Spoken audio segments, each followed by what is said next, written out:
Salut les amis! Cette vidéo sera consacrée aux couverts que l'on trouve très souvent en détection.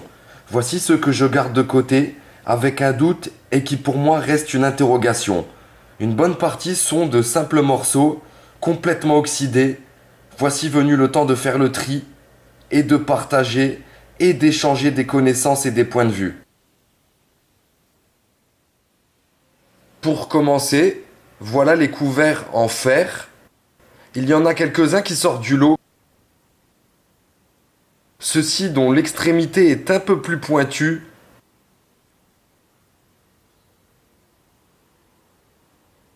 Regardons la comparaison. Un autre type interpelle, mais par rapport à la partie qui sert à tenir le couvert, différent de par sa forme également.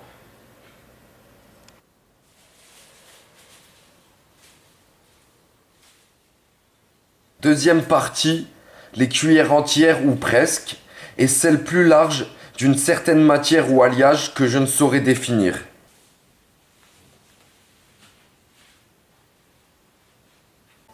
Voici la petite cuillère de cette catégorie, qui a des motifs avec de petits points et un poinçon.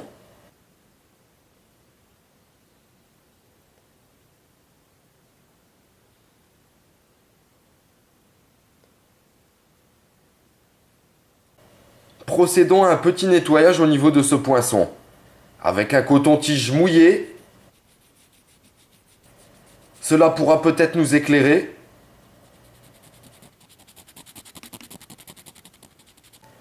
Nous voyons un petit peu mieux après nettoyage.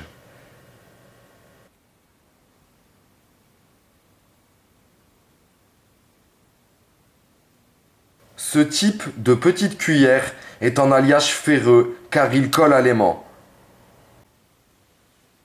Et maintenant, l'un des deux modèles plus large que des couverts classiques.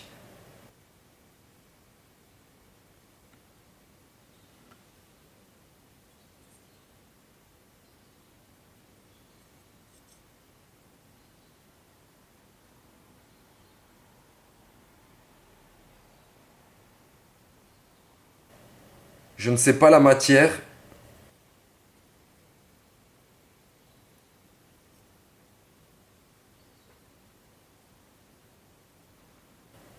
Ça ne s'aimante pas. Troisième partie, les couverts en bronze. C'est ceux qui sont le plus intéressants.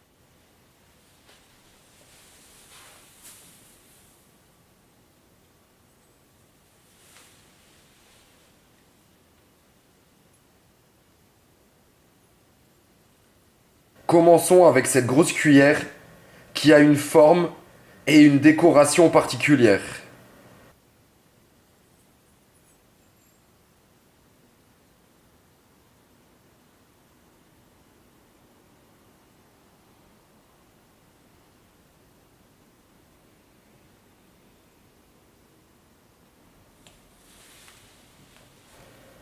Un deuxième modèle en bronze, une petite cuillère, elle aussi spéciale.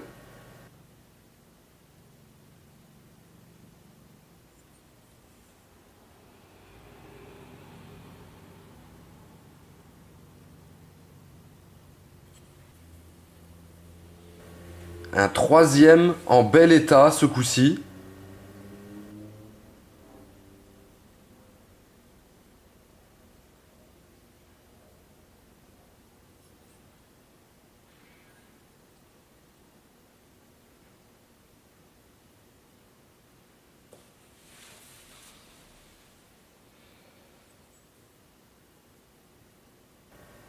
Un morceau de fourchette aux longues dents entre guillemets.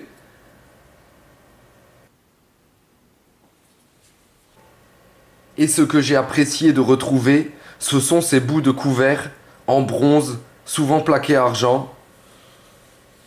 Le premier,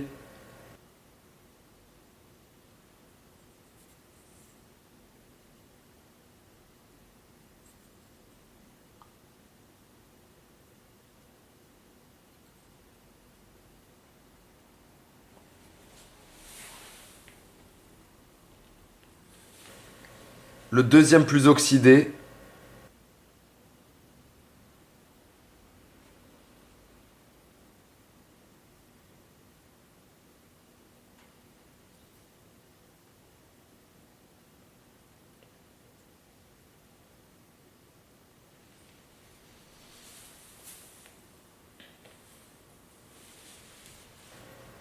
Et me semble-t-il un troisième d'un format plus grand et plaqué argent. Ce sont des fourchettes à une dent ou des pics qui pour moi sont gallo-romains. Mais cela reste mon hypothèse.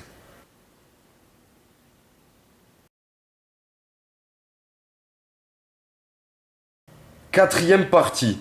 Les autres fourchettes aux longues dents, et ce avec un reste de brillance. Peut-être plaquage argent. Comparons avec une fourchette basique moderne.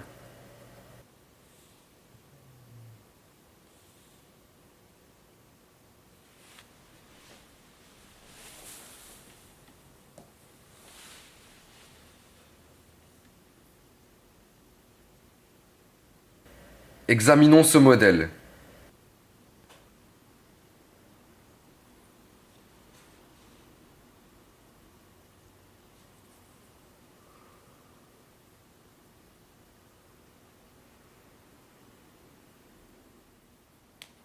Il a aussi un poinçon.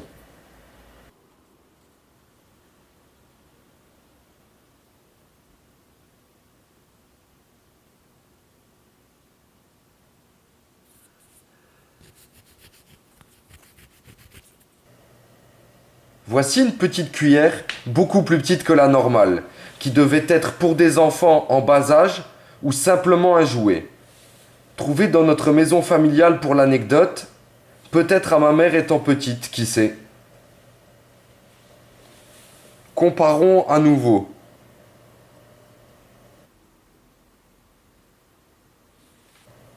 Cinquième partie, manche de couvert d'hiver.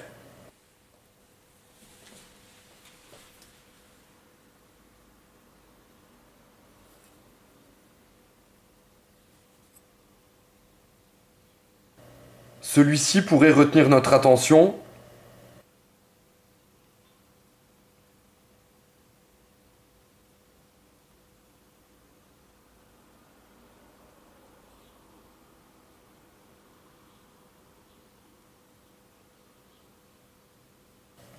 Avec comme autre particularité une aspérité qui sert à surélever le manche du couvert lorsqu'il est posé sur la table.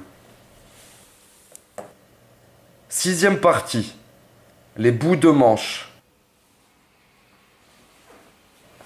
Nous en ressortirons également un.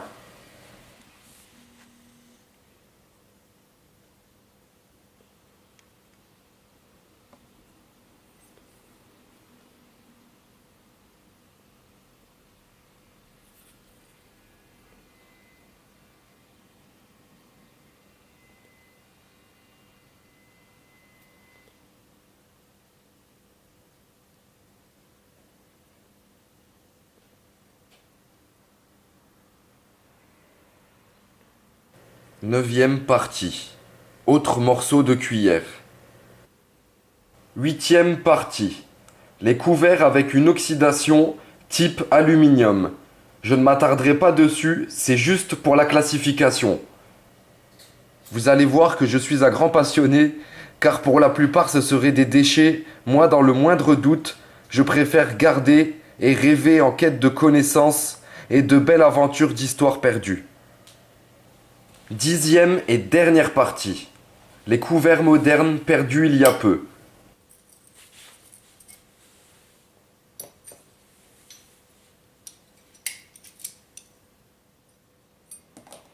Celui-là, malgré tout, m'intrigue un peu avec ses décorations. C'est bête, hein, les amis. On a tous connu ça, hein.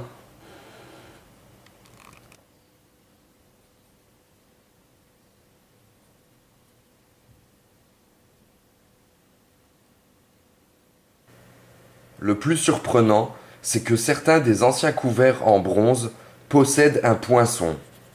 Je viens de m'en apercevoir aussi sur ce morceau.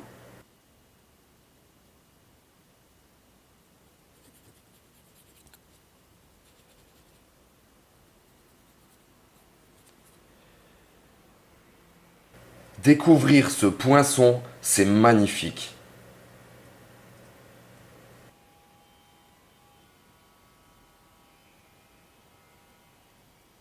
Ces couverts sont reconnaissables par leur forme spécifique relativement identique.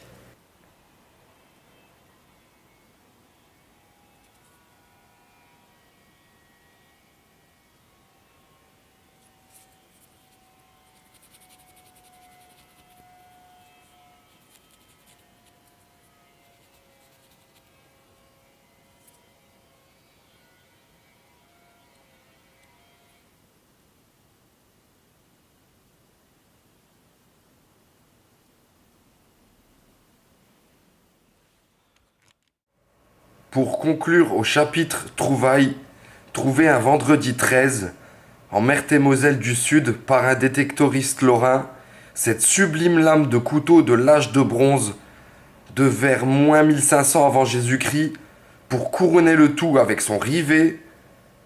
Félicitations. À la prochaine les amis.